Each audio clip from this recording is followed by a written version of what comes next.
Bonsoir, Monsieur le Président. Bonsoir, Rachid. Vous êtes le président du parti politique ADI. Vous avez eu la chance de participer à l'élection présidentielle du 25 avril passé. Pourquoi votre silence? Non, on n'est pas si silencieux que ça. Vous savez, dans le parti, il y a beaucoup de responsables et des gens interviennent. J'ai mon vice-président qui intervient, j'ai mon premier conseiller spécial qui intervient, j'ai mon secrétaire général qui intervient sur les médias. Donc moi aussi j'interviens de temps en temps, mais je ne sens pas, dans un parti, ce n'est pas une seule personne qui doit intervenir. Donc Adi intervient, peut-être moi de moins en moins, mais quand même c'est bon que dans un parti qu'on sache qu'il y a des cadres qui existent qui peuvent intervenir. Adi n'est pas un parti d'une seule personne, c'est de plusieurs personnalités. Et le passé, vous avez travaillé sur le terrain, mais maintenant, on ne vous sent plus. Qu'est-ce qui explique cela? On travaille sur le terrain. Nous, on travaille sur le terrain. Moi, j'étais, vers la fin du mois, j'étais dans la région de Savanes, où j'ai parcouru au moins 3 préfectures. Même, je peux dire 4. J'ai parcouru 5 Bendial, Tanjore, Toul. Et quel a été votre message à la population? Non, mon message d'abord, c'est de les remercier. En fait, j'avais déjà fait ça, mais puisque je n'ai pas fait ça partout, j'ai recommencé, j'ai remercié ceux que je n'avais pas remercié. De leur dire que leur message, nous avons entendu, ce que nous pouvons faire lorsque nous étions, ce que nous avons entendu durant la campagne, ce que nous pouvons faire sur ça en tant que Togolais, en tant que personne, en tant que député, nous allons le faire. Nous n'avons pas le pouvoir de faire certaines choses parce que nous n'avons pas été élus. Donc nous avons dit de maintenir la lutte et d'essayer de prendre leur destin en main. Parce que les problèmes, il ne faut pas qu'ils pensent que c'est le gouvernement actuel qui va résoudre leurs problèmes. Donc il faut qu'ils prennent leur destin en main afin d'améliorer leur lendemain. Et quelle a été la réaction de la population? La population a été très réceptive parce que, ils ont vu que l'élection n'a pas, évidemment, on peut dire seulement il y a quelques mois que le nouveau mandat a commencé. Mais les signes précurseurs ne montrent pas qu'il va y avoir tellement de changements. Donc la population est très réceptive pour notre message. Et nous espérons que nous allons continuer à intensifier le travail sur le terrain dans les autres régions du pays et que cela va apporter fruit. La population a confiance aux leaders de l'opposition, mais il reste à avancer un peu plus, à les organiser, à travailler avec eux pour améliorer le changement dans ce pays. Il y a 6 mois que vous avez participé à l'élection présidentielle du 25 avril dernier. Quel bilan vous pouvez faire en ce moment précis dans ces 5... Pour la campagne? Oui, non, pour l'élection est passée. Non, c'est très décevant dans la mesure où nous nous posons beaucoup de questions sur le rôle des élections comme moyen de changement d'alternance dans nos pays. Vous voyez, le même problème est en train de se poser en Côte d'Ivoire, où il y a des candidats, sur les 10 candidats, il y a au moins 3 qui ont désisté. En Guinée, il y a eu des élections, les gens ont contesté. Au Congo, ce ne sont pas des élections qui vont se passer, c'est un référendum. Mais on voit comment on est en train de museler l'opposition. Vous voyez, nous devons, en tant qu'Africains, réfléchir sérieusement sur comment rendre confiance aux populations dans ce qui se passe pour les élections. C'est une question existentialiste. Parce que si les populations n'ont pas confiance, ou bien si les élections ne permettent pas de changement des gouvernants, de la manière de gérer le pays, je crois que ça devient très dangereux et on ne sait pas où on peut aller. C'est une grande réflexion qu'on va mener. Donc pour moi, nous nous interrogeons et nous essayons de réfléchir sur la manière de le faire. Je vois des collègues de l'étranger, intellectuels, je vais dire, des collègues professionnels, pour essayer de voir comment réfléchir pour identifier les vrais problèmes, bien comment faire pour que les élections jouent un rôle important dans le pays. Et puis le rôle que des ressources, de l'argent, que les ressources publiques qui ont été largement dépensées par le pouvoir en place. Et c'est ça qui se passe dans les autres pays encore. Les forces de sécurité, les forces de défense et de sécurité qui sont utilisées par le pouvoir en place pour se maintenir au pouvoir. Je crois que c'est des questions sur lesquelles on doit se pencher sérieusement. Oui. Après les élections, immédiatement au lendemain des élections, il y a une vie chère au Togo. Et qu'est-ce qui explique cela? Qu'est-ce qui explique cela? C'est trop dire que c'est après les élections. Peut-être que dans la fièvre de la campagne électorale des élections, on n'avait pas senti ça venir. Bon, disons que peut-être que le gouvernement a maintenu les choses moins chères auparavant en voulant attirer la population, parce que cela se passe dans beaucoup de pays. Les gouvernements essaient de réduire les prix durant la période préélectorale et juste après, ils essaient de se rattraper dans beaucoup de choses. Bon, c'est une idée aussi que le gouvernement ne se préoccupe pas tellement du bien-être de la population. Sans quoi la vie coûte très cher. Je suis en train de collecter des informations sur les prix des produits alimentaires clés dans des pays environnants. Quand j'aurai les informations, je vais les comparer pour voir par rapport au Togo ce qui se passe et on verra. Notre situation géographique ne justifierait pas que les prix de certains produits importés soient plus élevés que dans les pays de l'Interland. Ça serait ensuite le fait qu'on ait le port en eau profonde aussi, ça devait nous donner un avantage par rapport aux autres pays limitrophes pour le coût de certains produits alimentaires de première nécessité importés. Tout ça, nous allons l'étudier et voir s'il n'y a pas d'autres raisons. Parce que comme nous sommes dans la même union monétaire, en principe, on ne devait pas expliquer les différences par des droits de douane. Donc on verra si c'est l'efficacité de l'économie, le fonctionnement de l'économie qui traduit ces disparités de coûts. On le verra. On essaiera d'expliquer. Vous pensez continuer la lutte ou bien... Oh non, certainement. Si Dieu m'accorde vie, je vais continuer jusqu'à la fin. Mais maintenant, c'est la volonté du parti. Est-ce que c'est moi qui sera toujours le porte-flambeau? Ça dépendra de la volonté du parti. Il y a une démobilisation actuellement au Togo. Est-ce que vous aussi, vous sentez ça? Non, je sens la démobilisation parce que parfois je me permets de suivre certains débats sur les réseaux sociaux. C'est un peu, je ne dirais pas jusqu'à démoralisant, mais c'est inquiétant. C'est inquiétant dans la mesure où les gens pensent que c'est d'autres qui vont faire le travail à leur place. Ce que je sens, bon, les gens critiquent beaucoup l'opposition. Ce qui est normal, hein. Je ne vais pas dire que l'opposition a fait ce qu'elle devait faire totalement pour amener le changement. Mais en même temps, je me dis, mais si les gens ne veulent pas aller aux élections, peut-être que nous n'arrivons pas à les convaincre d'aller aux élections. S'ils ne veulent pas aller aux élections, en même temps, d'autres ils votent pour le pouvoir et ils ne peuvent pas s'attendre à ce que nous ayons les capacités de procéder au changement.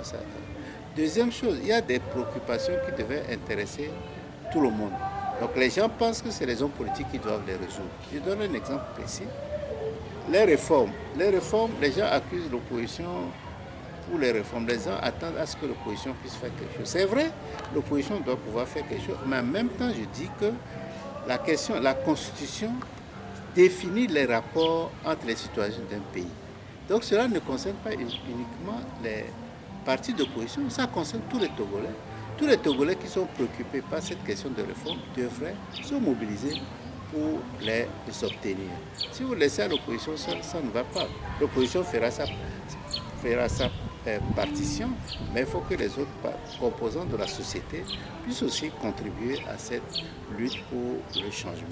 Je crois qu'aussi longtemps que nous ne comprendrons pas ça et que les gens ne vont pas s'investir dans ça, ce serait dangereux. Lorsque vous parlez de la vie chère, les gens pensent que l'opposition doit régler ce problème.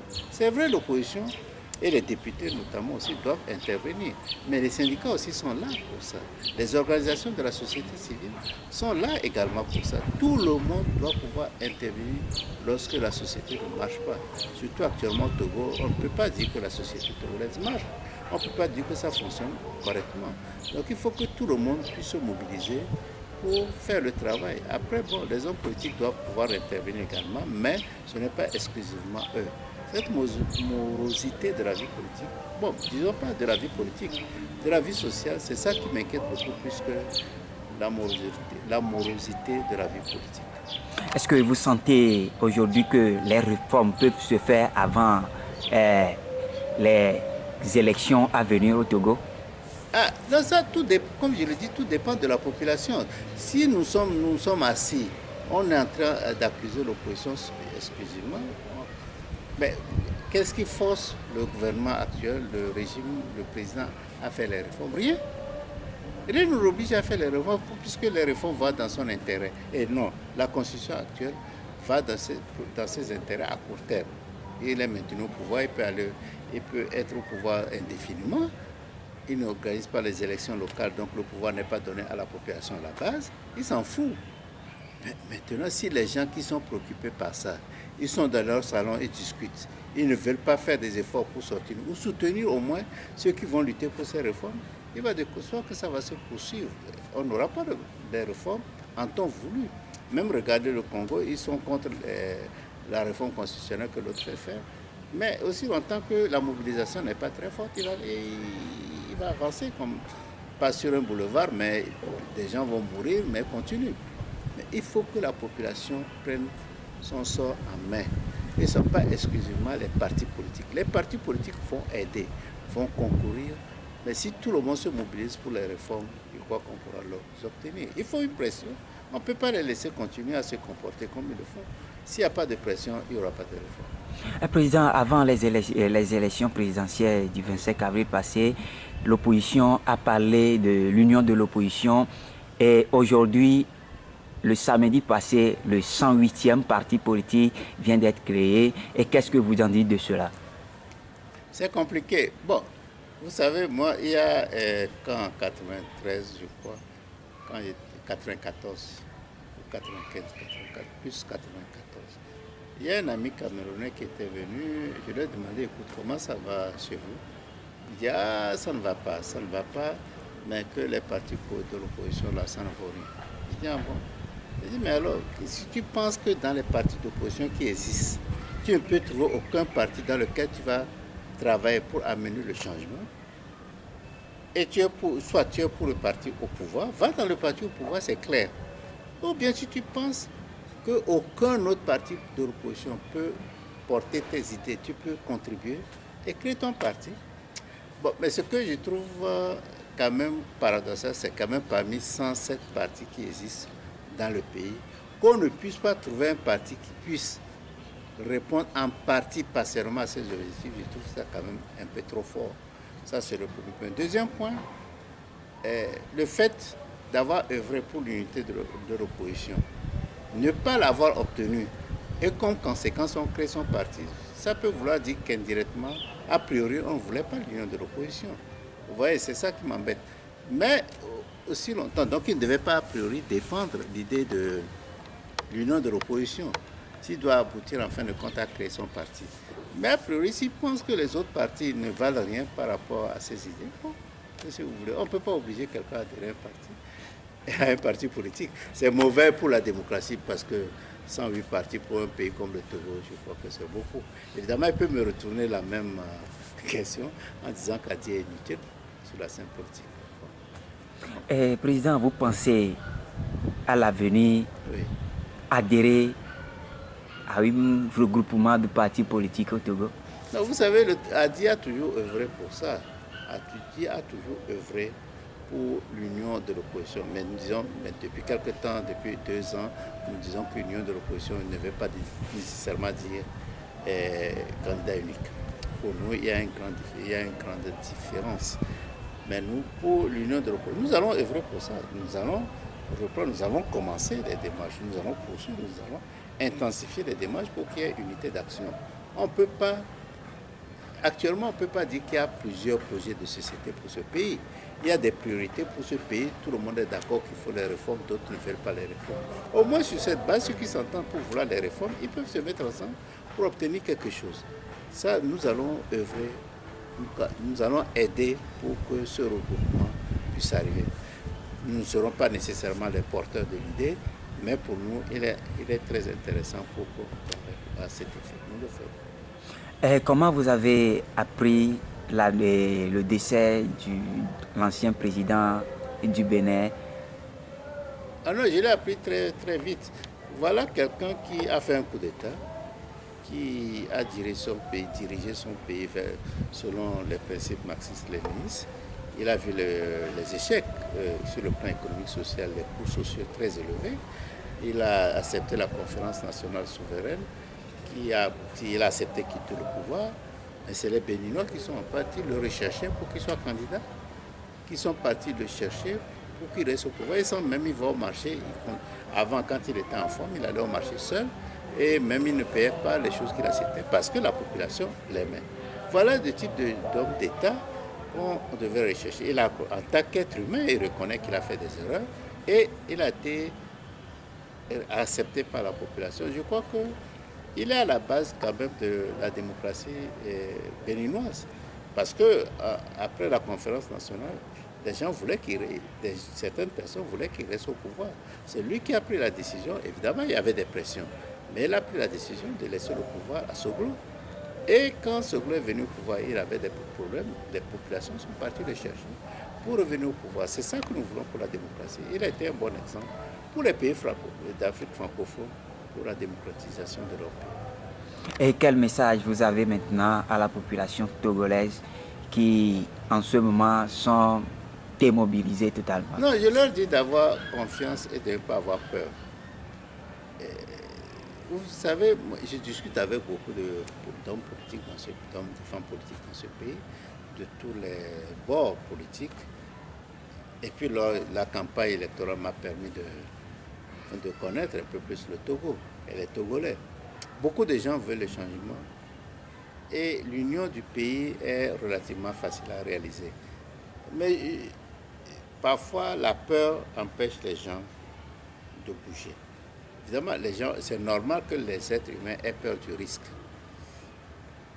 Et puis les gens ont peur parfois de la répression. Les gens pensent que si on manifeste, si on lutte sérieusement pour les réformes, il est possible que le pouvoir réagisse brutalement. Et ça, moi, je ne peux pas le garantir, je ne suis pas Dieu, mais je crois qu'il faut qu'on soit prêt à s'engager.